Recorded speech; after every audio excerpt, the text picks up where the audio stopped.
All right, we are now live on Facebook and also live here in Zoom with members joining us. Thank you for joining us. Just so everyone is aware, we are both recording and live streaming this event. So if you do not wish to have your camera on or be seen, please leave your camera off. We will start today with Deborah Burton giving us a summary of her experiences at COP27 and then open up the floor to questions, both for those who are with us on Zoom and those who are watching the live stream. You can ask questions in the comment box and we will answer them that way. Or for those in the call, you can use the raise your hand feature and ask your question that way. So without further ado, I will turn the floor over to Deborah. Deborah, please tell us about your experiences at COP. Sure. I'm more worried that I've got a battery that's running down and I've not been able to lay my hand on a socket. Lunchtime here and it's rammed. So I think I've got about half an hour on this battery, and if it's I hope longer. Anyway, yep. So this is my first COP. So obviously first time inside the blue zone. We had a side event here last Wednesday that was organised by Ukraine, the government of Ukraine. Also Georgia Moldova contributed. And we were there to present our report to the Commission earlier in the year, which was published in June, which was about dealing, and this was the title of the event, dealing with military missions inside the UNFCCC. So the core reporting, what do we need to do about it? So Ukraine's initial presentation, they were there with a new report, and they were there to try and they're trying to get some sort of a kind of an emissions accounting framework for what is, and it's interim, it's 7 months of the conflict. So they presented their findings, and that was the first up, and that was, they're saying something like 100 million tons of carbon, as far as they can quantify at the moment. Our presentation was, and I should say it was well attended. There were 150 people in the room, though the room did seat 300. Yeah, there were about 150 people in the room. So Ukraine did their presentation. Axel Mihaloa, who wrote the report that we commissioned, did his presentation. And two of his primary points were, and it was very strong, was this whole thing of the absence of military missions, of, poor to no reporting, voluntary, cannot be swept under the carpet any longer. And that we absolutely need, and it was really important for someone of his standing, he's been to every COP, he helped countries with their climate negotiations. He wrote on this stuff 20 years ago, military missions in conflict and Kyoto. He stood there and he said to the audience, this must be on the agenda for the next cycle, AR7 cycle. We're coming to the end of an AR6 cycle, beginning a new cycle. This has to be on the agenda. Emissions and in terms of the IPCC has to be on the agenda. My piece really was, I was there to speak to the civil society representative, and I was really there. What I wanted to do, because it was difficult, in that you have a country there, Ukraine are there, and they are in conflict. And they very much were saying we would not be here without our military. My job was to really do the best I could to reflect everything that we are all working on, which is both the emission side and also the military spending. So I did actually spend what I talked about was about military spending and the connections between emissions and spending, and how military spending is also the arms race. It's absolute insanity when we're being told that there is, we can't reach the 100 billion by let alone loss of damage. And the key elements of our report presentation is this UNFCCC submission by a country to bring global emissions into the UNFCCC agenda. It is for an IPCC special report, and it is to get military emissions into this global stock take, which is this massive information information gathering exercise that has to be presented to COP28. So they're the kind of three key headlines that we're about. And the Q&A after our session was really very good.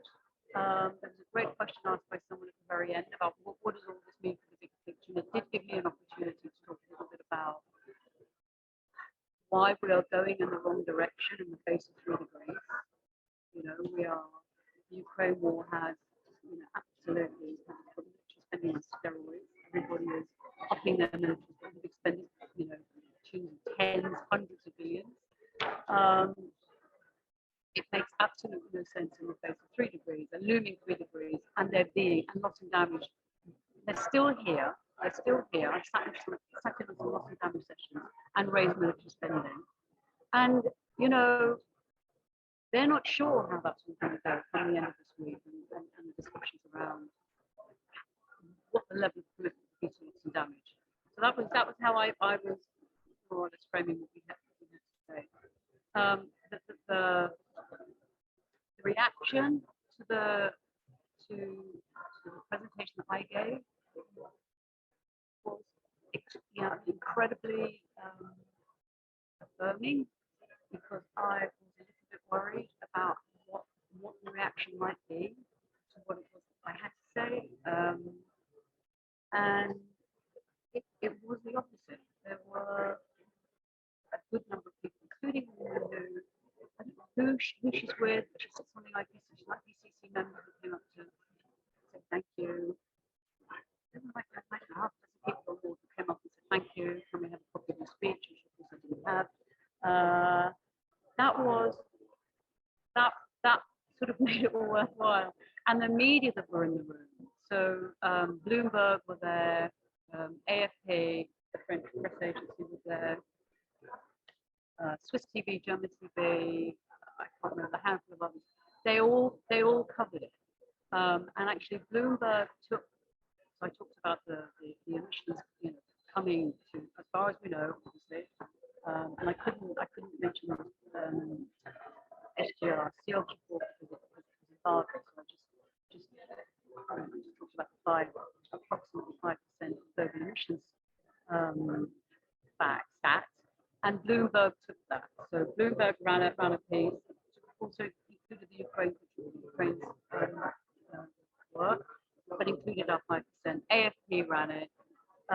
Just for today, and last night, suddenly there was 160 downloads of our report, perspectives report, access report. Think about where that had come from, and it turned out that the North German broadcasters that were also in the room finally put something out on, I don't know, Spotify and all over the place, and that seemed to, 160 downloads in, you know, overnight is a lot. Swiss TV covered it. So the people, what was good was the media that were in the room covered it.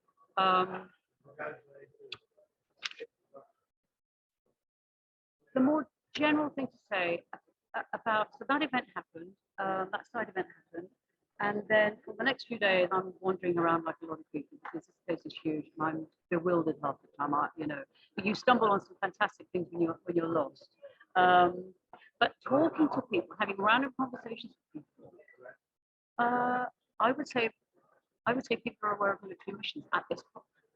And when you explain what you're with and why you're here, military missions, you know, under-reporting, poor reporting, voluntary reporting, getting it on the UN efficacy agenda, coupled with spending and an arms race and no money for climate finance, people just look at you. And I'm talking about people with government delegations, people in the blue zone, who are, you know, they cover a whole spectrum of interests, but they, all of them, every single one of them look and say, oh wow, yeah. I think this time next year, by the time COP comes around next year, I think we'll be able to push on many more open doors. I mean, sympathetic is open doors. And the other thing to say is the conversation you do have with people who should know. So I've had a couple of members of the European Union delegation, European Union Parliament, working for environment, MEPs. I've had a conversation with a woman that oversees the global stock take. They've had our staff, UNEP. None of them actually. I mean, they say military missions, yes, have a clue actually about the problem. And when you just can have their attention for 2 or 3 minutes and spell it all out. The woman who, Cecilia Njenga, who heads up the Global Stock Take, which is this annual thing that they're working towards at the end of next year, had a proper conversation with her. She just is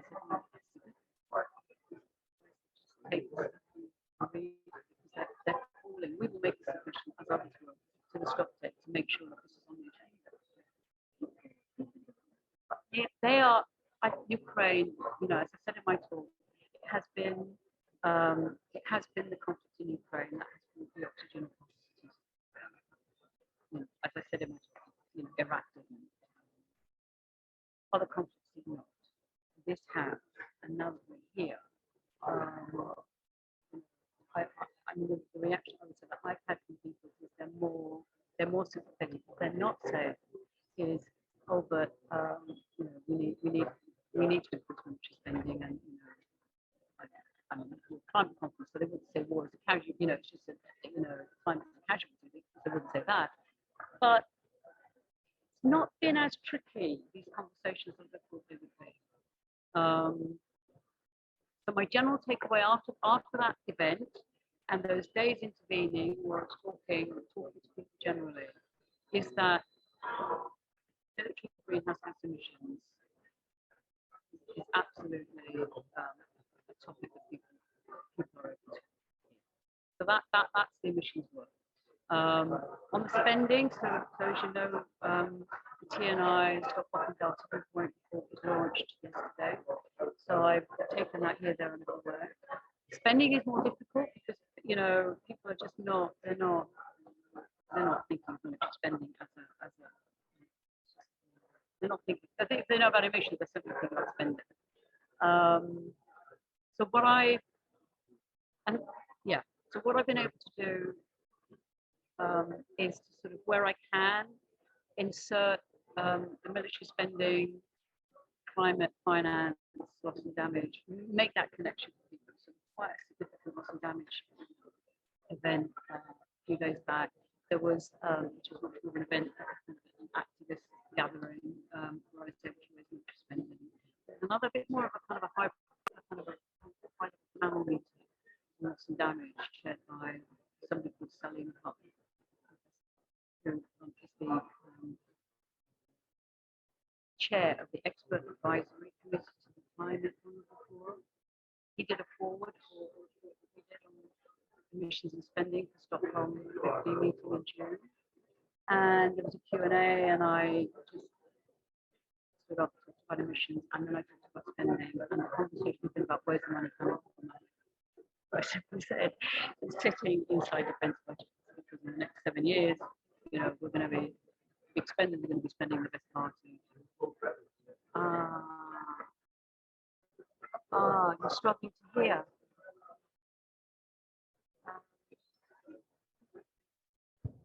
Thank you so much, Deborah. Yeah. So I'm just inserting it where I can. In terms of the loss and damage conversation. In terms of general observations, I was just chatting to Sean before, and I think the thing that's been a bit of a shock to me is, over and above, we know the inevitable battle between activists, what they're calling for.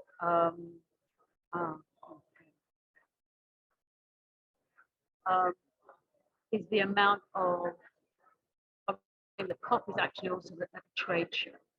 There's a huge amount of business here, and we know about the fossil fuel companies, the oil companies. We know the mining companies are here, and that's at one end. There's a lot of other stuff all the way down, and I guess that's been the big surprise to me. I didn't realize there was so much commercial interest in attending COP, and I think they should get rid of all of that stuff, and for all of that space that's created, fill that with civil society. Anyway, I'll end it there. I'm so sorry you can't hear.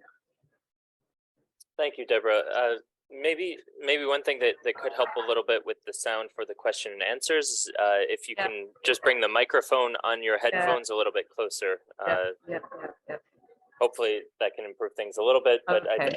it was still, it's possible to hear most everything you said, just there is a little bit of background noise and that such, but regardless, I think, you know, we learned a lot from what you have shared with us here. It's great to see that there is some potential for the pickup of mentioning military emissions in the overall CO2 emissions, both through news sources, official governments, and I assume as well some activists.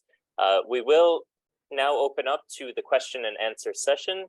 And perhaps just to get us started while we wait for some other hands to be raised or questions to be asked, I'll ask one quick question here, which is just when it comes to the activism, I am curious if through your experiences you've had much interaction with climate activists in particular who are either in favor of, considering, or maybe not as interested in the topic of military spending, military emissions, and how has been the reaction for kind of the on-the-ground climate activists, in your opinion?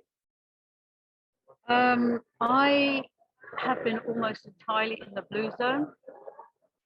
So the climate hubs where Nancy and Tamara, I don't know, I wasn't on those calls, but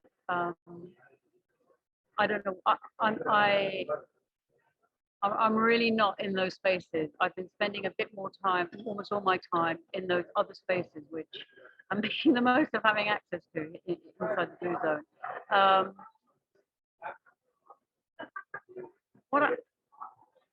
I mean, listen, it's loss and damage. It's loss and damage, loss and damage, loss and damage.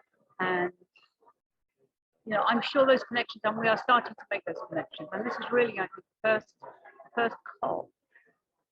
What do I know? Inside the blue zone, where I think this topic of military missions at all has been raised. So,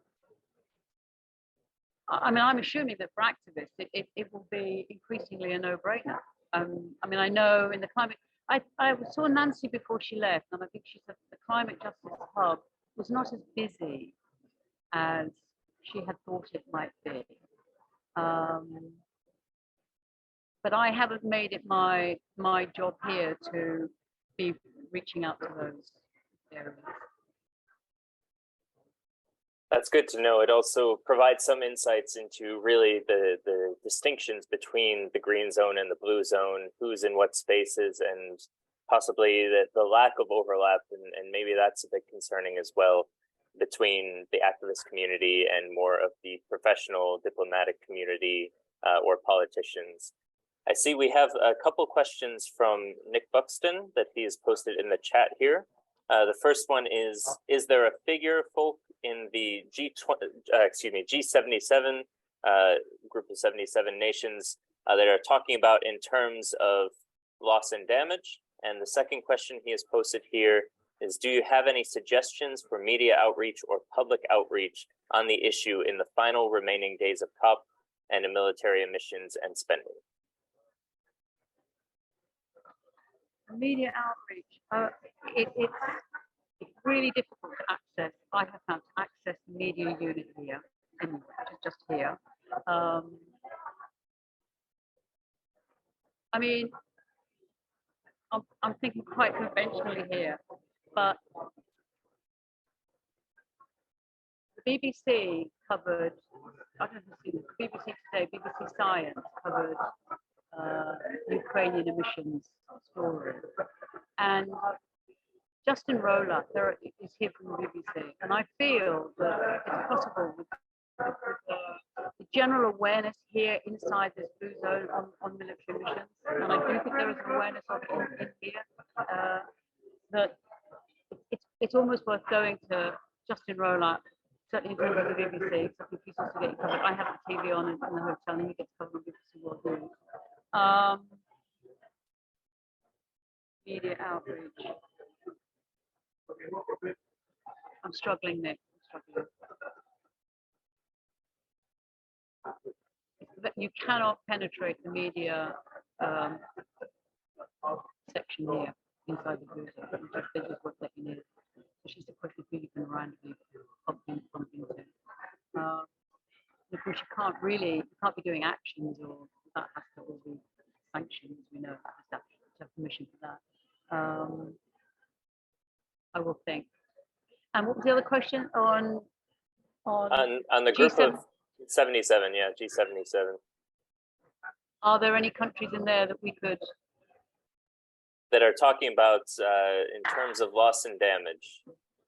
And military spending. A figure of what they're asking. Oh, I see. No, I haven't heard anything yet. No.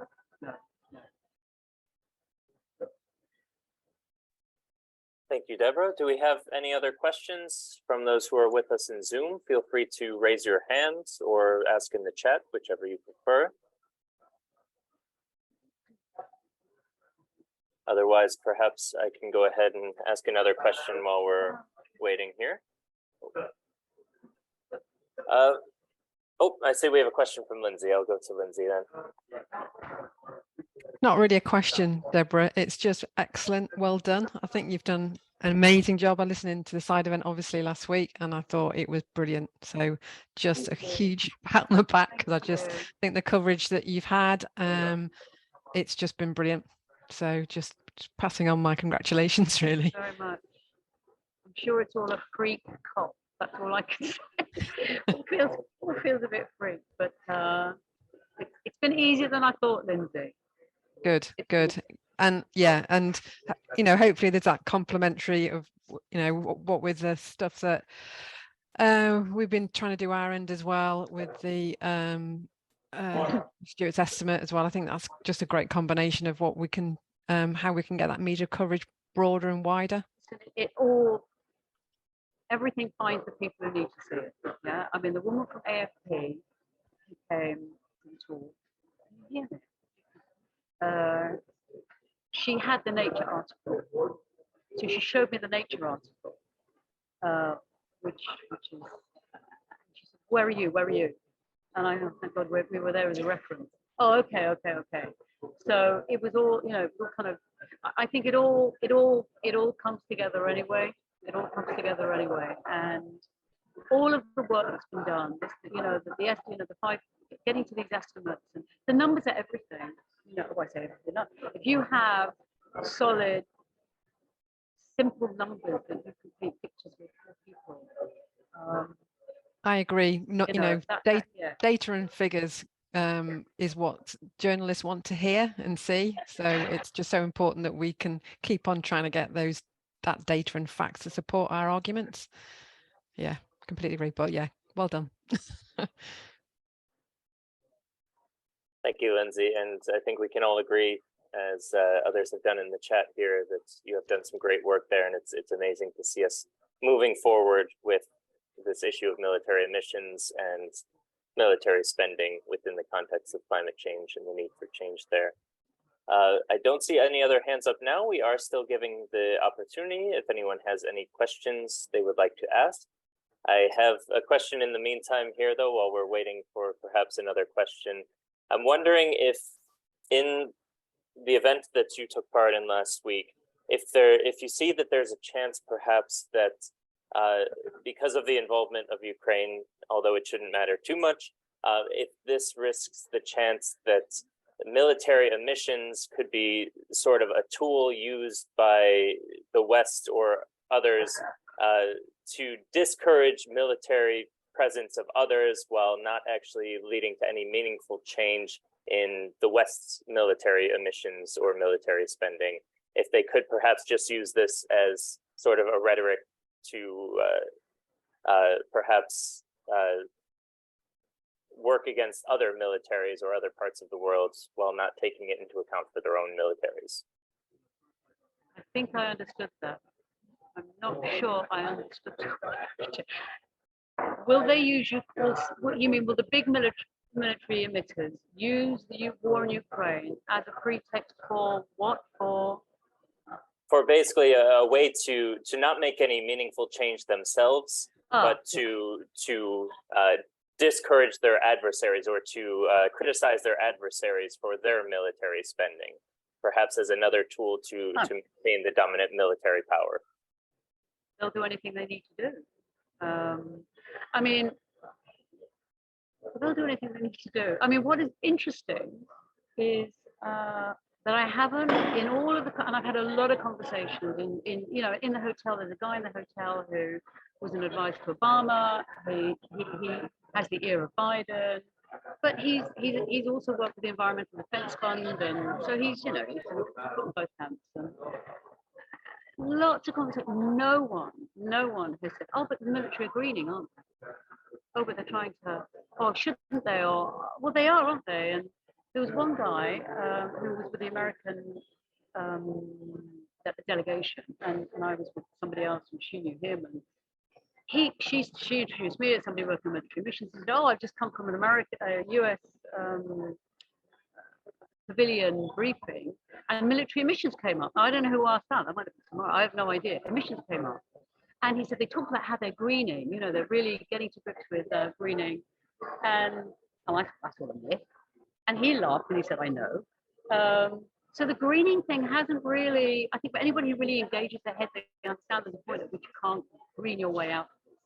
So I haven't had, so to answer your question, they can try. All I know is here at COP, and we know what we're doing, and we know we're on the right side, and we know we're making progress. All the energy is with the big issues, the big thinking on loss and damage, climate finance.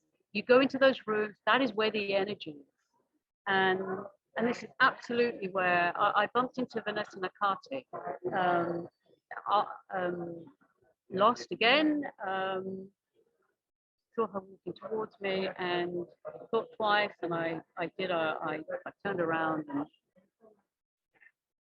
we had a chat, and she was with a couple of other people, and I just talked about, I just said, I want you to think, just let me put this in your head, forget about it, and then if it comes up again, military emissions, military spending, loss and damage finance. And there was a guy with her who was really, really interested. So we had a maybe 4 or 5 minute conversation about this. I think that the leap that we can make, I think we need to just thinking about it, we have a bit of an idea around nexus profits tax in the defense industry. I think there's some thinking we could do to kind of quite quickly get military spending into the bloodstream of the loss of the climate finance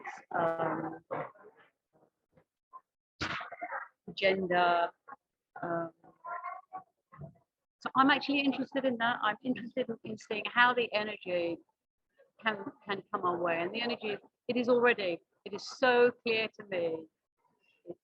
It is well and truly out for that.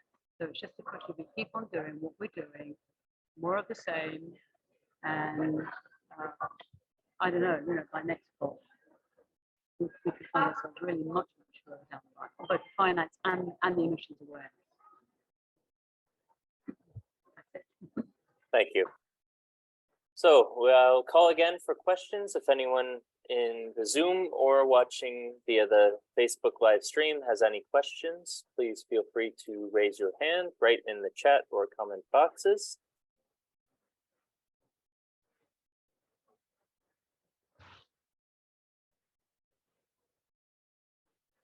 All right, I'm not seeing anything. I think then we've had half an hour, and I know your computer battery must be starting to run low here. 10 minutes, that's fine. All right, otherwise, I think we can thank you very much for all you're doing in COP and for taking the time to speak with us and share everything that's going on. Take care, everyone. Much appreciated. Thank you. Goodbye. Bye.